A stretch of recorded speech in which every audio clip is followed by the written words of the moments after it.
Welcome to the Soul Seeker podcast. I'm your host, Sam Kabert. I started this pod back in 2019 when I was taking my first steps on the path of remembering. And at the time, the tagline for the show was a journey of self-discovery. A year later, it became a journey of remembering. Yet, what I know now is back then, I was still seeking.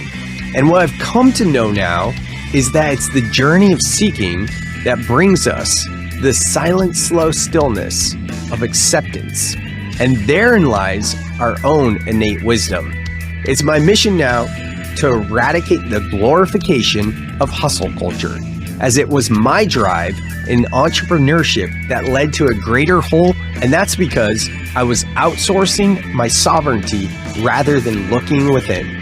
So let this be your invitation to take a deep breath in and remember that at any time we can shift our thoughts and our feelings to create the outer world in which we wish to live. Soul Seekers, it's time to grow. Let's go.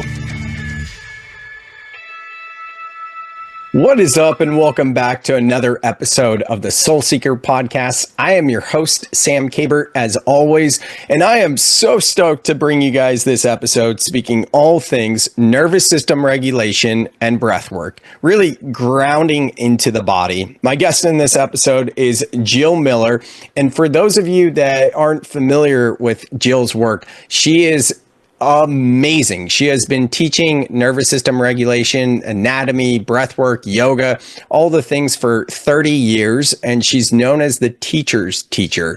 She has been featured in so many different publications and shows, from the New York Times, Wall Street Journal, Shape, Men's Journal, Women's Health, Yoga Journal, Good Morning America, and even the Oprah Winfrey Network. So you guys are going to learn so much. Put your glasses on. I joke that I wear my blue blocking glasses when I'm in education mode. And this is definitely a deep dive of education. If you are fascinated about getting to know your body, whether it be to just feel better on a day-to-day basis, to enhance your workouts and exercise, or if you're like me and you're reconnecting with your inner world of your emotional, mental well-being, you're gonna love this episode. And even more, you will love her book, Body by Breath. I've been reading her book now, Body by Breath. And one of the things I'll say is this is not just another book. It is a straight up textbook. I feel like I'm back in school reading her book. And I don't mean that in a bad way. I mean that in it's very nutrient dense with information. It's large. It's formatted like a textbook. And what's really cool is she's got a lot of links and resources with QR codes to go deeper and specific exercises that you can take. So if this fascinates you at all, definitely check out her book, Body by Breath. And as always, if you want to go deeper than me, if you want to go deeper with me, I would encourage you to join our free Breath Club. The Breath Club is an online community where you have support daily for whatever's coming up, whether it be needing support with your emotions or anything at all. But also, we have our weekly calls, our weekly breathwork sessions. So if you want to check that out, you can join the Breath Club for free using the show notes. And as always, if you're getting anything out of this podcast at all, I just ask that you leave a 5-star review. By leaving a 5-star review, it helps other people to discover this podcast so they can gain the same wisdom that you're getting as well. So with that, enjoy this episode with my guest, Jill Miller. Back again for another episode of the Soul Seeker podcast. I am so excited for this one to speak with Jill Miller. And we're going to talk all things nervous system regulation, breathwork, all the things. But before we get started, Jill, for yourself, for me, and for all of you listening, we're just going to ground like we always do with 3 breaths. So you guys know, if you're driving or doing anything where you're not being, where you can't close your eyes, you can always breathe with us, but always be mindful of your environment. So Jill, for yourself, for me, start to shut down the eyes, and for everyone listening, sitting straight up, feeling your feet on the floor, and through the nose, inhaling all the way up, sipping in a bit more air at the top, Sigh it out. Another big inhale all the way up. Sipping in a bit more air at the top. Holding the breath here, relaxing the tongue. And just sighing it out. And one last one, big inhale all the way up. Sipping in a bit more air at the top. And sighing it out. Flickering the eyes open, letting the breath return to its natural state and rhythm, and jumping straight into it.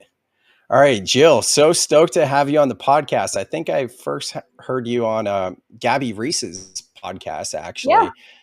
Yeah, that was a great one. And for everyone listening, I mean, there was the pre-intro where I gave your amazing street cred and all the different shows you've been on and all the things that you've done, but just high level from your own words. Could you give yourself a quick little introduction? Well, first of all, I want to thank you for starting with some breathing practice. I've done easily over 100 podcasts over the last many years, and nobody has offered a practice prior to the interview within the interview. So, Sam, that's really novel and wonderful. Gosh, I love being led through breathing. So I am a fascia expert. I'm an author. I'm a co-founder of a company called Tune Up Fitness Worldwide. I'm a mom of two, and I live in Southern California, and I love talking about all things self-myofascial release, breathing practices, movement, all the things. Yeah. And one of the things I noticed too in your bio is you're known as the teacher's teacher. And I can really tell that in studying your book, Body by Breath, which I jokingly have told my friends, like, yeah, this thing is a textbook. Like, I don't know the last time that I read a textbook. And to that effect, I got confused reading it in the first couple of pages because now there's two columns. I'm not used to books because that's like a textbook type thing, right? Or sometimes there's like Sidebars. Those are called sidebars. Yes. So those sidebars. are just additional factoids to help substantiate some of the topics in longer form discussion. Oh, that's adorable. Thank you for. Thank you. Funny? The idea was to clarify, not to confuse. Like, that is the purpose of sidebars, but they can also be taken just as little vittles along the way. You could literally read the whole book just by the sidebars and just accumulate factoid after factoid, or you could go for the long form text. Mm-hmm. Yeah. And what I love about it too is like the second half of the book is like getting into all of the exercises. And for me, like I'm specifically like nerding out on all of the information. So I'm like focusing on the first half, you know? Oh my gosh. Yes. Yeah. Yeah. How did you become the teacher's teacher? I mean, it's probably been 30 years in the making. Oh, well, there's so much to my background and history. I never intended to be a teacher. My original lust for professional life was as a performer. I loved theater arts. I loved singing. And that's what I went to school for. That's what I trained for dozens and dozens of years. But my father is an infectious disease doctor, and one of my favorite things to do was, in addition to reading the encyclopedia, I'm a total nerd, was to look through his medical journals. And I just love disease. I love pathology. I love microbiology. So while I was applying to schools for theater, I was also at the same time applying to schools to be a microbiologist. And I wasn't quite sure which way I'd go. But I think the scientist in me, or the science lust in me, always led to being an explainer of things. And that's where the teaching comes in. I really like to explain, to re-explain, to clarify, and this is the performer in me, to excite people into their best mode of grasping, their best art of understanding. And so that's where the teaching and performance, I think, really overlap. So when this line in my bio, the teacher's teacher, it's because I end up teaching people who are degrees upon degrees upon degrees ahead of me in terms of their own education and status in academia. They study with me because of the way I chunk things down, the way I sidebar things, the way I'm able to connect dots of very complex research, but make it very applicable and expressive in your own body in an immediate fashion. That's amazing. Yeah. So to just dive straight in with like nervous system regulation, I mean, there's so much to unpack here, but where would you say we should begin? Like I'll kind of hand it over to you, almost like it's a master class or a webinar, and I'll ask you more questions and clarifying things, but just to help people understand from the basics, and then we can expand from there. How would you like to begin? Well, I think one way to start for me is that when I wrote Body by Breath, one of my intentions is that this is a body-wide experience. Your nervous system is a body-wide experience, and it's not something that just lives in your head, right? It's not just your brain, but our body is such a sensory organism. And I feel that we can really get caught in the body-mind split.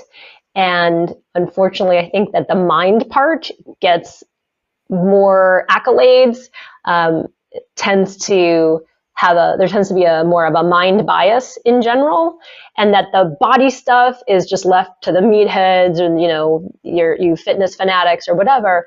But our body is so constantly informing our central nervous system about its state and its status. And so we need to have practices that really respect the peripheral nervous system and the sensory nervous system in ways, and the many ways that it makes a total impact on our overall health, well-being, outlook, cognition, all the things.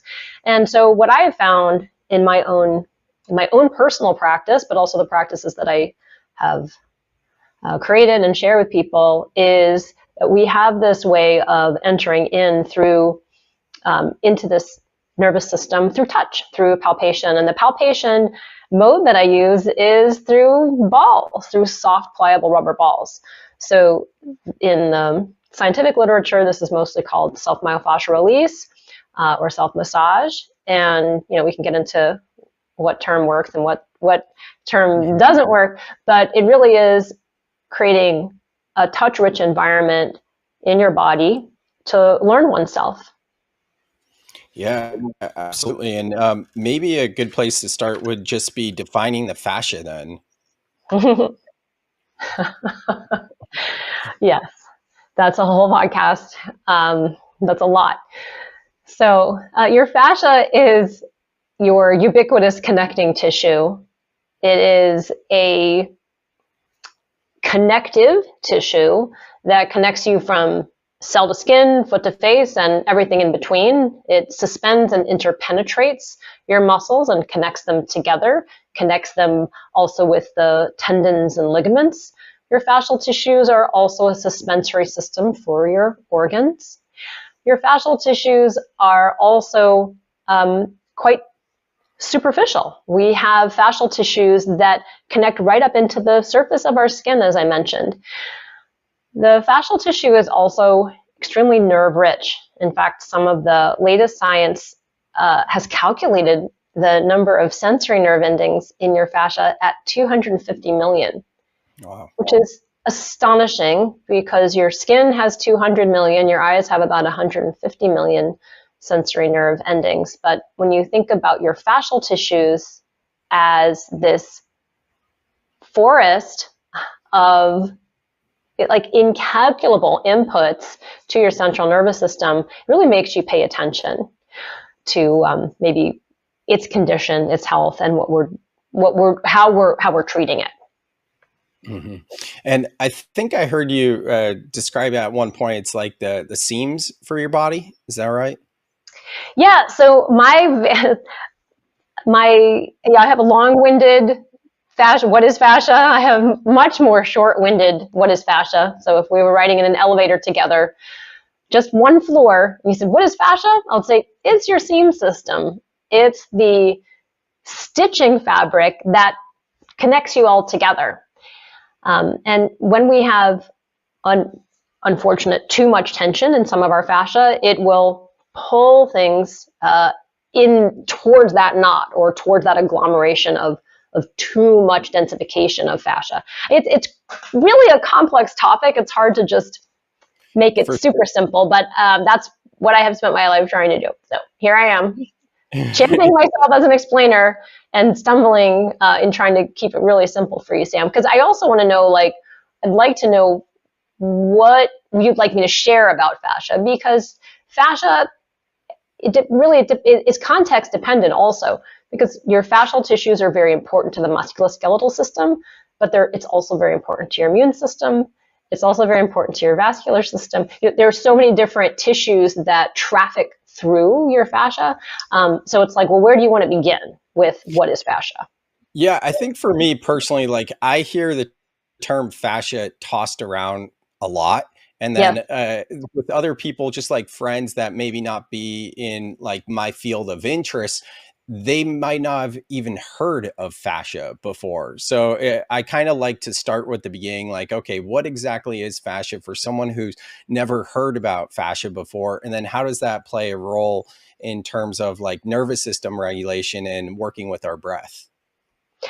So we could talk about one of the big themes that I talk about in Body by Breath are the fascias of the muscles of respiration. So if we think about on the musculoskeletal level, and we'll get to the nervous system stuff, because you can't have one without the other, knowing that, oh, I've got these 250 million nerve endings that, are being tractioned or creating inputs into local and global areas of my body due to this fascial innervation. But in terms of, I like using breath for autonomic nervous system regulation. We have to think about one of the biggest movers of all things in your body, and that is your respiratory diaphragm. So the respiratory diaphragm, especially for the breath people listening, this is a really interesting trampoline-shaped muscle that lives within your rib cage in its own sort of like in a cave in there. And the diaphragm, its center is a huge fascial plane. The central tendon of the diaphragm has big openings for your esophagus, for your aorta, for other nerve plexi to be able to traffic through. And its tension also is this tendon is the seat of your heart. So your heart is encased in a gigantic fascial sheath called the pericardium. And your breathing, every breath you take as the diaphragm descends and ascends, is tugging on this huge fascial cloak around the heart. And the rapidity, the speed of our breathing, whether we're breathing very fast or breathing really slow, is going to impact, as you know, your nervous system response, your whole state control. But this is a fascial relationship between the diaphragm and the heart. And so I think that's really a great place to even start in considering the importance of nervous system regulation and breath work and fascia. It ties together right there. But know that the fascia of the heart doesn't just end there. It then has continuities with structures that are far above, all the way up and through the neck, the face, and the skull. So we are always engaging our fascial body in every breath we take as the diaphragm descends and ascends and creates a feedback loop with the stretch sensors that surround the heart in this pericardium. And the diaphragm is really interesting because I just learned, like, getting into breath work in the past couple of years, that we have multiple diaphragms. And I was reading more about that in your book. And one of the things I found fascinating too, as it relates to like the respiratory diaphragm, is that belly breathing is a terrible term. And I've never, I need to rethink how I'm teaching, because a lot of times I teach diaphragmatic breaths, or also known as belly breaths. So this isn't something I've heard before. Can you tell us a little bit more about that? Have you ever felt overwhelmed by emotions and unsure how to move through them? Sam created the Breath Club to help you find calm and clarity. In this free online community, Sam teaches how to regulate your nervous system through breathwork and process emotions effectively. Did you know that most emotions only last 90 seconds when you fully allow yourself to feel them? This is called the 90-second rule, and it's a powerful tool backed by science for emotional healing. Each week, Sam hosts live calls to guide breathwork practices and create real connection. You'll also get access to an online course and pre-recorded breathwork videos. The link to join is in the show notes.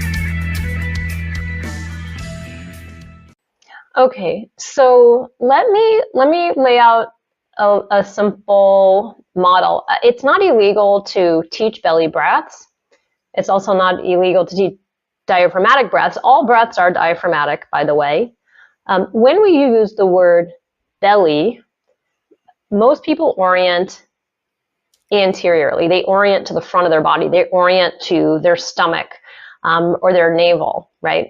And so when one uses the term belly, it divorces you from the true impact that the diaphragm has on everything below the rib cage.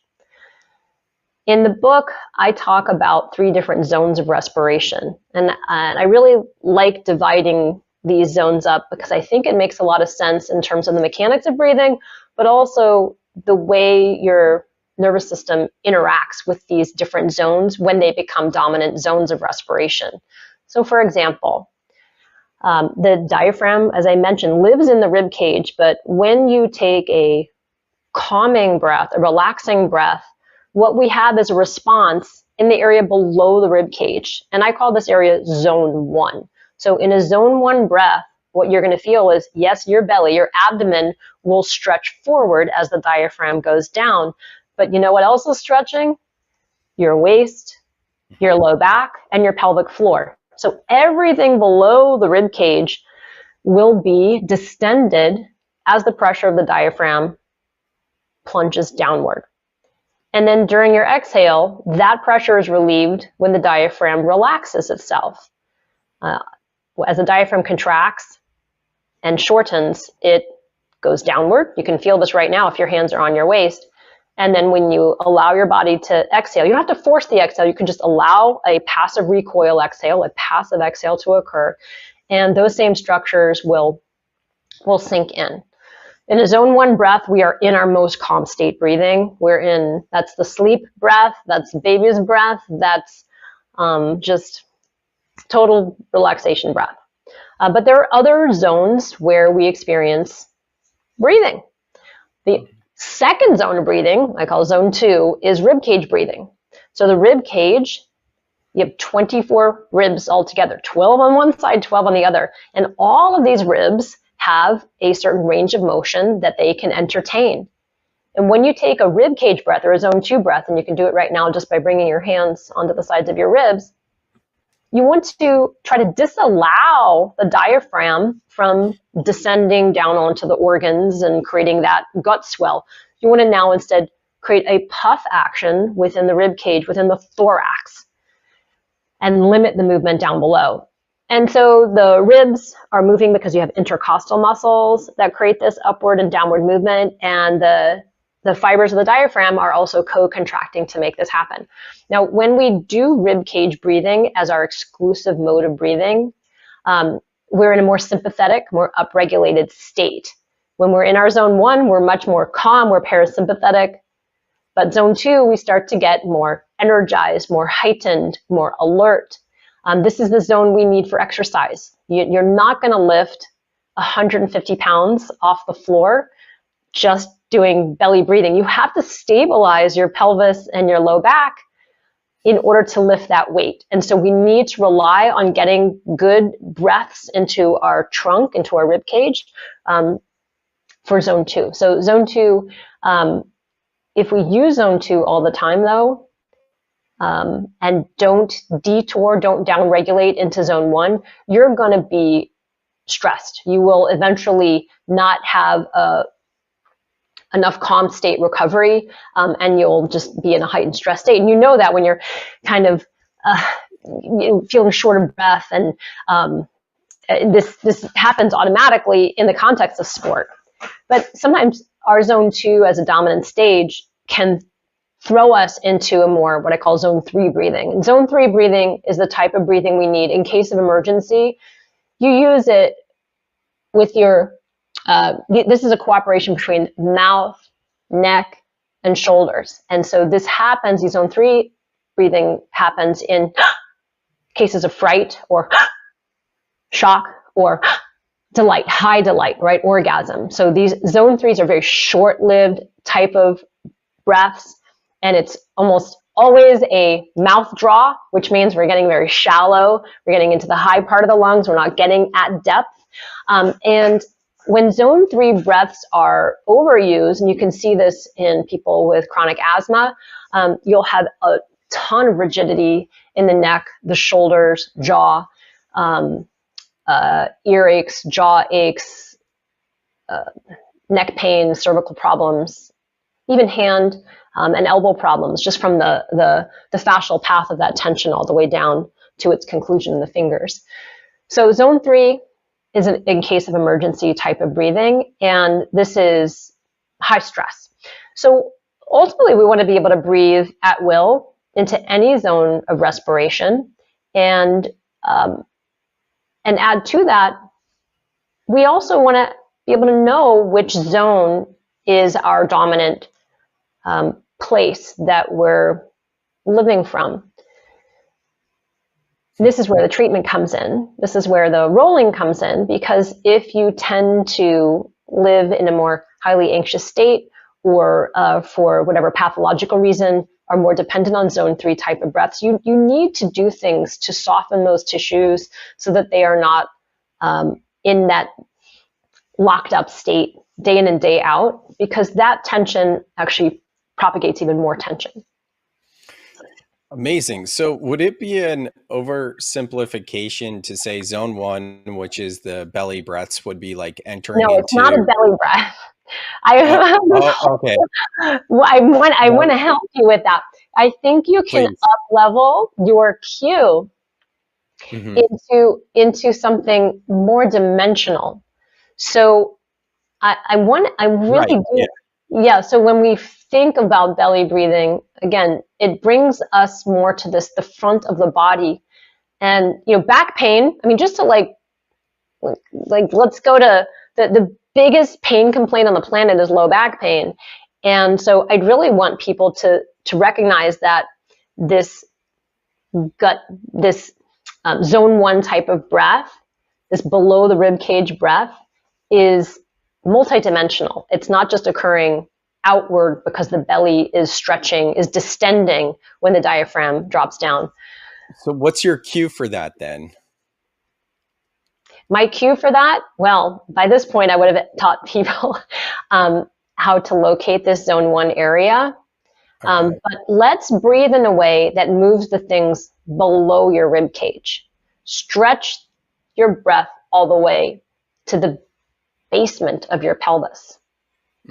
Reach your breath into your lower back. So, and what I do, whether I have people laying on the floor or sitting, is I will layer metaphor, I will layer correct anatomical location, I will layer intentional verbs so that they are swimming in the action of trying to increase their feels of this region. Because you're right, one word really isn't enough to get us there. And I do think that language has served to separate us, just as anatomy serves to separate body parts. So we do have to really strive in our cueing to develop ways to reach our people, and also that aren't always the same repetition, because I think people can go very dull there. So that's something, when I'm working with teachers, I really work to help foster their vocabulary for their context. You don't have to say the words that I say, but I want to just point out where the limitations of your lingo might be, and that we can stretch some of the boundaries of that so that you can reach more people. Mm-hmm. And I like the idea of like a 360 breath, to your point, that it's not just the front side of the body. That's what I'm hearing mostly, right? Like we're including all parts, not just the front. And a question for you is, you mentioned the pelvis, I believe, in there. So there's like root lock breathing, or like Kegels, or, the perineum area. Is this part of zone 1, or would this be like zone? Okay, it is. Absolutely. Yep. Yes. Because the pressure of the diaphragm is, first of all, you're living in water inside your body. I mean, you are so liquid inside. When that diaphragm presses down, your organs also bounce down. They're ready to bounce back up, by the way, because fluids float. So as your body is inhaling, your organs are pressing down, and your pelvic floor will also have a simultaneous stretch, which you're either going to feel or not feel. This is happening all the time, by the way, folks. But we put balls there. We'll have people sit on, I have a tool called the Coregeous ball. We'll have people sit on top of the Coregeous ball so that they can actually feel the pressure changing as they breathe in and out, and then also doing certain movements or muscular activations to enhance that biofeedback from these tissues. Similarly, in zone 1, one of my favorite moves, and it's in your book, it's called the lumbar hammock. There's a longer title too called the, oh my goodness, it's the worst title in the whole book, but it's the best exercise. It's spinal decompression via the lateral RAF. Horrible title, but anyway, it's basically putting 2 Coregeous balls on the side of either side of your lower back, just above your pelvis. And what this does is it allows you to feel the excursion of the diaphragm in the back of your body as it descends and ascends. And you can feel the difference on the right and left side of the back of your low back as the diaphragm goes down and up.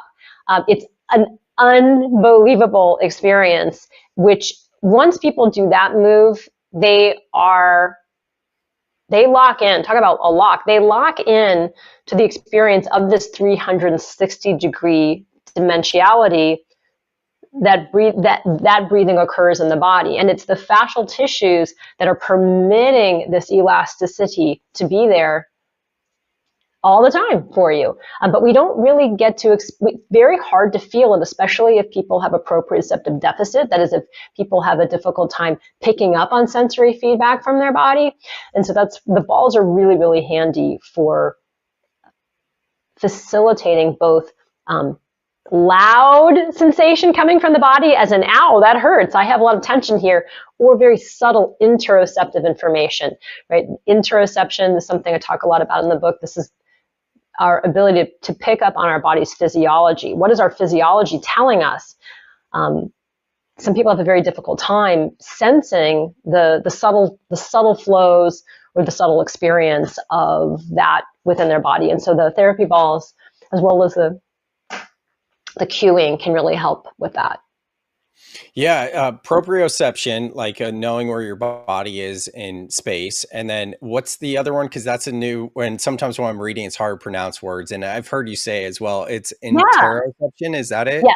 Yeah. So that's a newer term for me. You can say interoception or interoception. I've heard different scientists pronounce it differently, but yes, this is these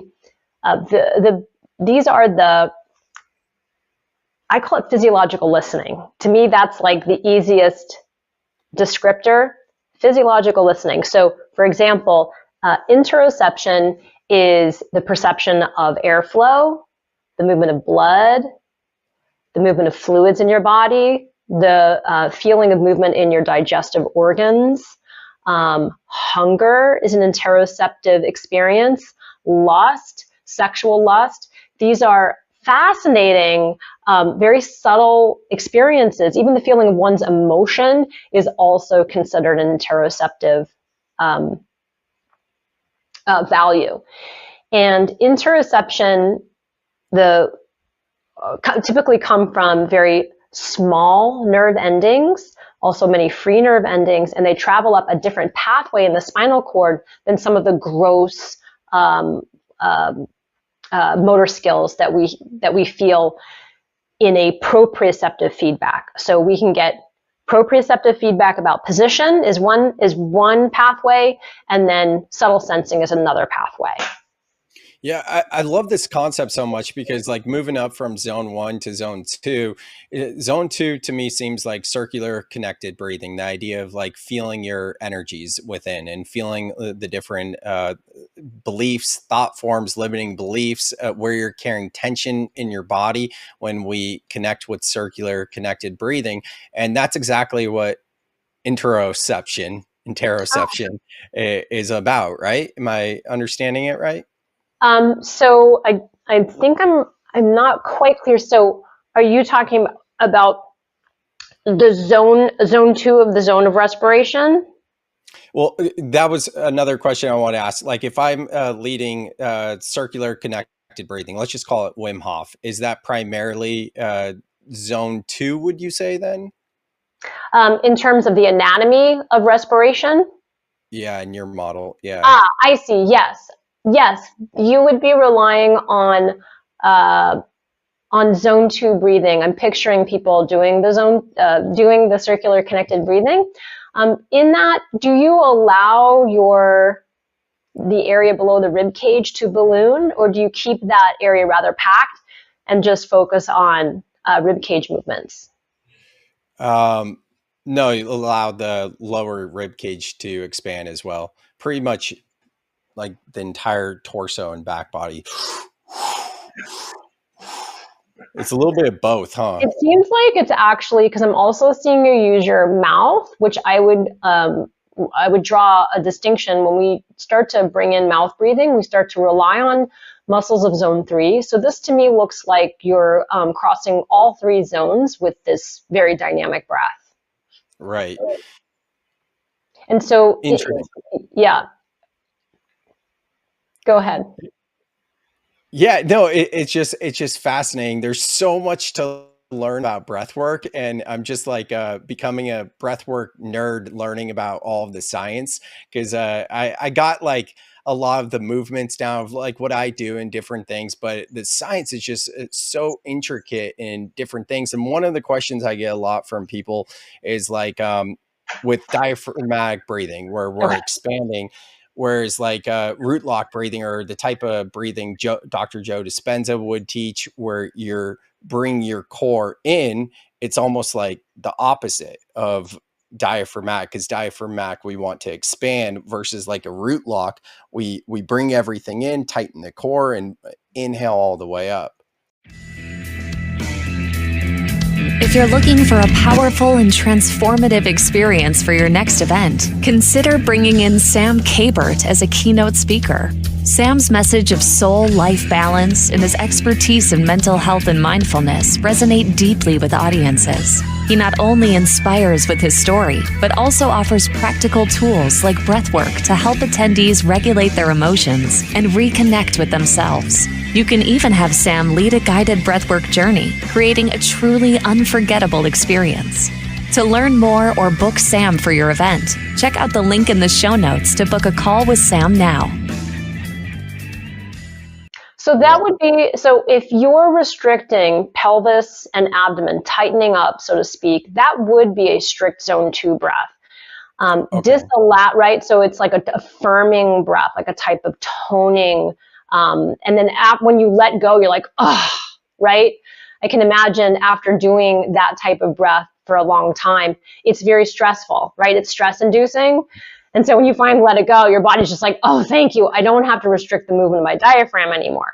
So, these breathing exercises you're describing are literally telling me how you're playing a wind instrument. It's a very easy categorization, seeing these different engagements between zone 1, zone 2, zone 3, and there's going to be a different outcome. What I tend, and what I'm hearing you also talk about, both these breaths you're describing are very arousing. Ultimately, they're very arousing type of breaths. In the practice that the practitioners that I tend to work with in the studio here, or in the general public, what I tend to teach is not activating breaths. I tend to work more on the recovery side of the breathing spectrum, and really work on analyzing where people are experiencing pain. So I have had Wim Hof people come and tell me that they start to get, not Wim Hof people, I've had people who do very activating breathing practices talk about symptoms of neck pain or jaw pain. And then it's very easy to see when I see them demonstrate the practice, like what muscles they're overusing at the expense of underusing other ones. So I'm always in this practice of sort of unrolling people from any practice, whether it's a breath practice or like their chest press, where they're having symptoms or pain in any type of movement, and then decoding that, and then helping to find where those fascial lockups are occurring, and where movement is going numb, where you're starting to have a loss of control or lack of feeling. So that's interesting to me. Like when you're talking about how I'm talking about arousal breaths and things that are entering in a little bit more fight or flight, if you will, to get things moving. In terms of like breathing for performance, like for athletes and all that, like what do you recommend for that then?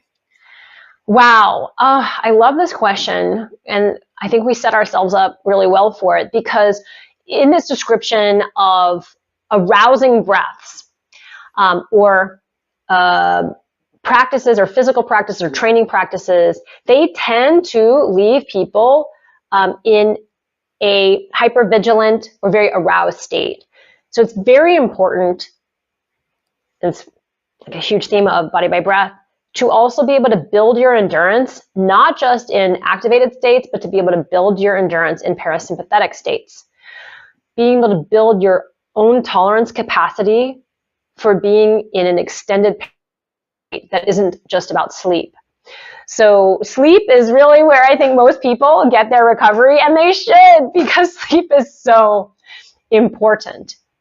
But going into conscious relaxation states that are body-based, induced through position, friction, using therapy balls, and mindset work can be the salve to truly help your resilience, because you cannot keep pushing harder if you haven't refilled the tank. And the way we refill the tank is through building our ability to have our off switch strong. And that off switch is the vagus nerve. That off switch is glide in the fascial tissues. That off switch is being able to tolerate the emotions that come up when you finally let go, when you finally let your guard down. So that is a really big part of the Body by Breath work, that recovery-based work that I'm talking about. So would you say there's not necessarily like specific breathwork exercises you would recommend then for? Yeah, go ahead. Hundreds. Yes. Hundreds. Yes. So when I talk about breathing for performance, usually what I need to do with my athletes, they have some challenge somewhere. It's their knee, their hip, their back, their shoulder. And so I have to get them out of these stress states that are keeping tissues in a locked position. Because we have this global tone in our body. It's called resting tone. And this resting tone is governed by your central nervous system. And it is really your basic operating procedure. It takes a lot of deliberate intention to let go of that guard. And what I have found with athletes, especially athletes who can make the time for it, and it's not always easy, to do a deep dive into the Body by Breath work. And I have lots of resources, but I think the best resource is I have a 3-day training that I do it online, or I do it in person as well. But what I've seen with athletes when they do that course is that they have such performance gains afterwards, whether it's lifting, whether it's endurance run, time on the trail. My gosh. And I have so many examples, both in, the professional and amateur world, or collegiate athletes that, do this work, or that use our coaches to help them with that replenishing, that filling the tank. So you can't get stronger unless you're able to lengthen, right? We have a limit of our ability to even create hypertrophy if all we are doing is building scar tissue upon scar tissue. So this is my spin on the performance space is we must take the time to do very conscious and deliberate recovery practices.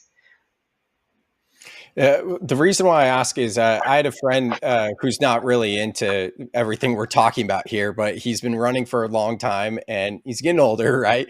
And he goes, if you could help me with my run so I don't run out of breath as much. And I'm like, that's interesting because I'm surfing a lot more these past couple of years, and I'll go through, like, I hate to say it, but waves with surfing on and off. And when I'm surfing consistently, my stamina and my endurance is better. But if there's not a swell, or I'm traveling or whatever it is, and then I get back in the water and I'm huffing and puffing to get over those waves, and I'm like, man, I could really do a better job learning how breath work could help me prepare, be in the water. And then for my friend who's running, and just anyone else, like, are there specific practices that you could recommend for situations like that? For the water or for your friend who's running? I mean, these are also context dependent. Right. So, Both. Let's do running, because I think that's a little bit more applicable for most people listening. then surfing. Yeah, generally speaking. So for running, what I would really help those folks is their relationship of their diaphragm to their psoas. And their hip complex. So the diaphragm has little fascial ligaments that connect to the psoas, as well as to another deep back muscle called the quadratus lumborum, which is also a pelvic muscle. And so a lot of times your runners, depending on their gait, but many of them have quite fried psoas and don't necessarily have great hip extension. So that would be something that I would work on with the runner. I would address the tension in the thigh and the quadriceps and all of the quadriceps with rolling. But regarding the direct breathing work, the Corgis ball would go onto his side, and he would progressively desensitize himself to the discomfort of having this gushy. I'll show the Corgis ball. So I've mentioned it many times, but this is an air-filled squishy ball. And we use this all over the trunk to stimulate fascial glide, pressurization, of being able to map where breathing goes. But this is a tool that it's very stealth, it's very comfortable, but it's not comfortable for anybody if they're just basically made of beef jerky because they've never done soft tissue mobilization on themselves. So you have to really work on the desensitization for somebody who's an aging crispy runner like your friend sounds like. So we would do side lying positions, different breathing exercises with the ball, very subtle joint movements, and then sort of progressively graduate towards an angle where we get closer and closer towards pressurizing the psoas, and then we do additional movements of the hip, as well as coordinating different types of breathing while we're there. So that's one of the many things. But with a runner, there's also the spinal rotation is a really important part of running mechanics. And you think of the rib cage moving in relationship to the arm swing, as well as this rib cage is also very much about the movement of the lungs. So the lungs are jointed in and of themselves. There's 5 lung lobes, and they must slide well. So there's a lot of side-lying positions and rotational positions that I would do with your friend that would really help to kind of unkink some of the sort of glommy tension that he's getting that's preventing him from having really efficient breaths while he's running. Yeah, because I'm still new to your work, Jill, and I haven't gotten a gorgeous ball myself yet, but I will, and I'm excited to get to that part of the book and start to get into the workouts, but or exercises, maybe I should say. Either way, it's just semantics. Point being, though, here, I feel like I have it so much like in my head. There's got to be like breathing exercises that can help you with your endurance or your stamina. And I've come across things like breath retention holds, maybe like things that like free divers do. But a lot of it, it sounds like what you're saying is like really addressing the body, working in maybe the fascia to help with the stamina. Is that it? 100%. No, your breath is not a nose to lungs experience. Your breath is a body-wide experience. And if your fascial tissues are restricted for whatever reason, it's going to impede the optimization of the movements of your breathing muscles. So we must address breathing as a whole body, just as the nervous system is a whole body thing. It doesn't just live in your head, it's body-wide. Breathing is body-wide too. So that's what this book attempts to seam together for people. And the book also, like you said, there's these sidebars. There's also a lot of QR codes to take you out of reading, take you to a YouTube video that puts you in your body, because the book belongs in your body, not in your eyeballs on the page. And I'm so passionate about that. I'm glad you clicked into that takeaway, that we can do all of the just breathing practice alone, excluding the rest of our body, but we will be limited.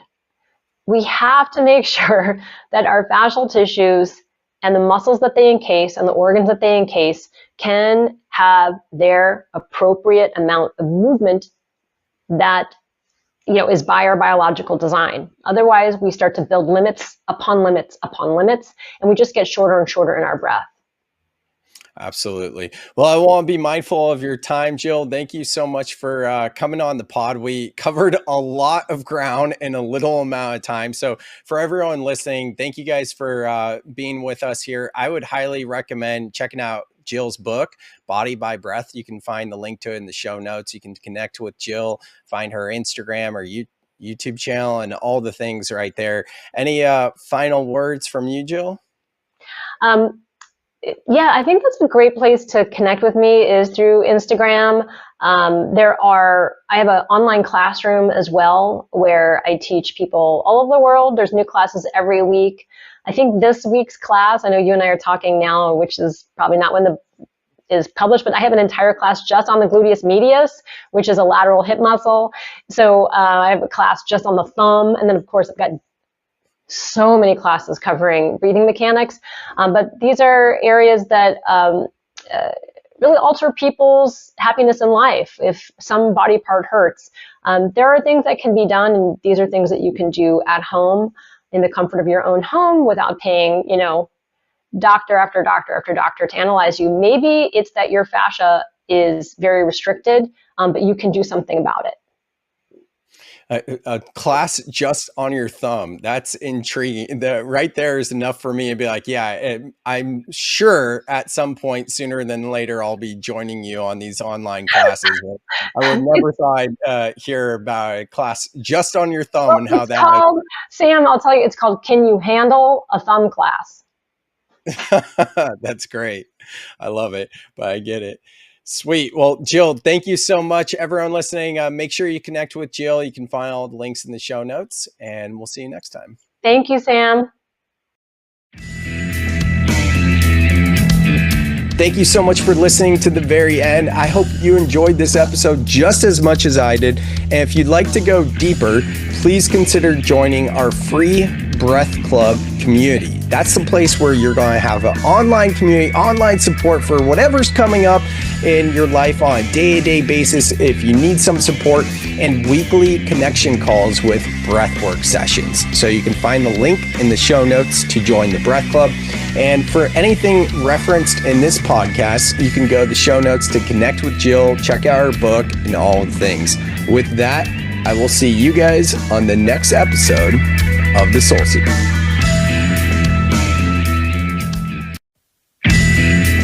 Thank you so much for listening to the very end. I hope you dug this podcast just as much as I enjoyed it. If you got anything at all, please, if you could just do me a favor and leave a 5-star review wherever you listen to this podcast, it helps the show grow. So thank you for considering to leave a review. If you want to go deeper with Soltara or Elan, you can find the links to connect with them in the show notes. And if you want to work with me, the best way to work with me, the easiest way to work with me is the free way, and that's by joining the Breath Club. The link to the Breath Club is in the show notes. And also know that I'm available for one-on-one support, that is coaching and guidance, as well as keynotes and breathwork journeys for conferences and events. Thank you so much, and I will see you on the next episode of The Soul Seeker.